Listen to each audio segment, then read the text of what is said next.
Hi guys, what are we going to do today? We're going to make this cute little leather covered watercolor journal. Let's get started. So this is the template that we're going to use to make this little leather journal.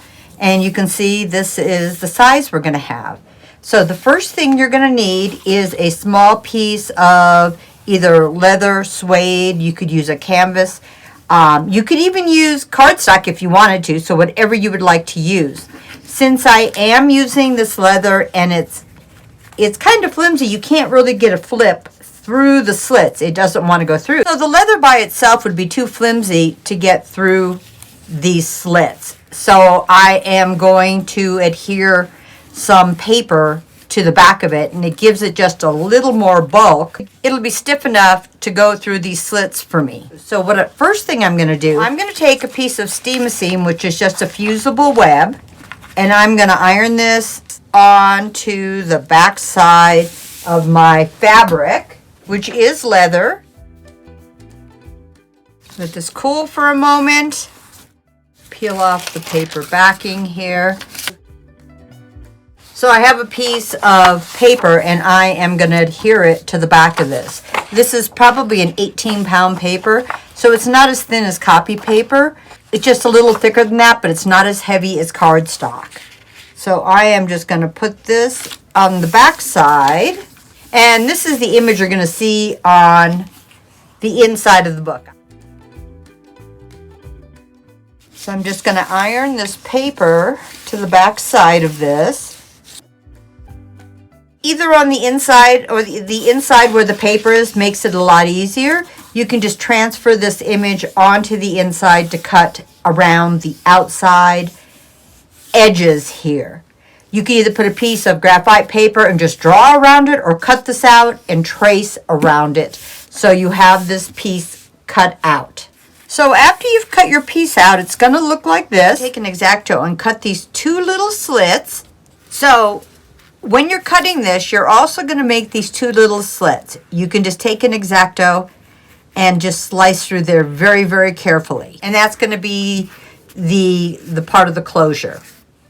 And what I'm going to do on this is I'm going to emboss this also before we put this together. And this is kind of a fun technique. So what I'm going to do first, I'm just going to spray the outside of this lightly. And then what I'm going to do is take one of my embossing dies. Actually, it's an embossing plate. And it's not going to fit all the way, but it'll fit to the tab. So I'm going to put this in here, and I'm going to run this through my embossing machine. So this is what I've got after I've embossed it. So what I'm going to do next is where it's embossed, you could just leave it, but I'm going to lightly sand over the top edge. So this is a little bit darker dyed leather, so that when I sand it, the lightness comes through where it was embossed.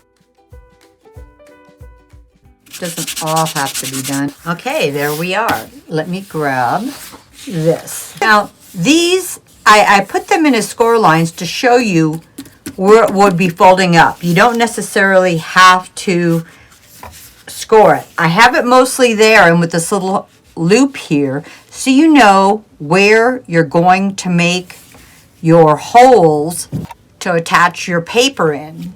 So I want them symmetrical here, and I want them about right here, a little ways down, and right here. So I've just done that, and you can either use an awl or use something a little larger to make a nice hole. I happen to have a crocodile, and I'm going to use the smaller of the holes, and I just want to make sure they're lined up symmetrical across from each other as far in also. So I have my two holes there. Okay, I'm just going to put this aside for a moment, and we're going to work on our pages. I'm using watercolor paper, but the one I did here just has regular paper, so you can decide what you would like to use. I cut about 25 pieces of watercolor paper, and depending how thick your paper is, you're going to use more or less. So what we're going to do is do the inside papers, and here is a template. It is 2 1/4 by 3 3/4 inches. And then I made my 2 holes right here, and I have my little template here so I know where to punch the holes so they will line up inside of the book in the same spot.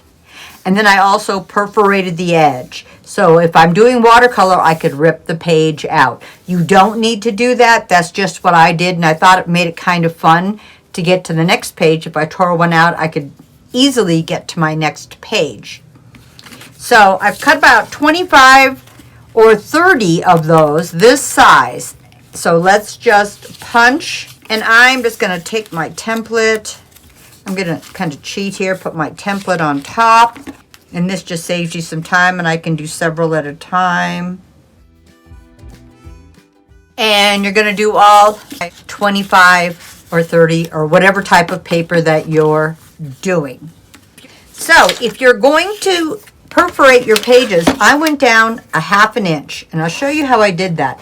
They have little perforators that you can buy that just you can run down your page. I happen to have one of these, and this was one of my sewing implements.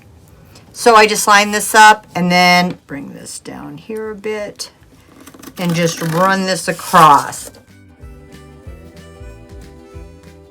You kind of have to do one at a time. So do all of your pages like that and then get them all together. To bind this little book, I have these elastic with little barbs at the end, and I'm just going to use one of these. And this is a very small one. It's only, the elastic's about 2.5, but it stretches quite a bit.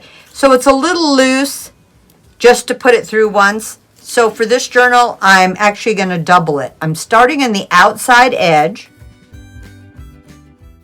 Then I'm going to go through all of my paper from the back. I'm going to go through there. So you can see they're in here. Now you can see how loose that still is. So what I did is I started from the back and went forward, but now I'm going to take this and go through the other hole and go to the back side. I have that one there.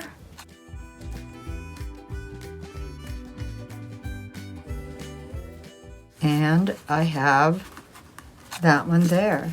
Now you can see where your score lines are going to be. So after you have as much paper as you want in this,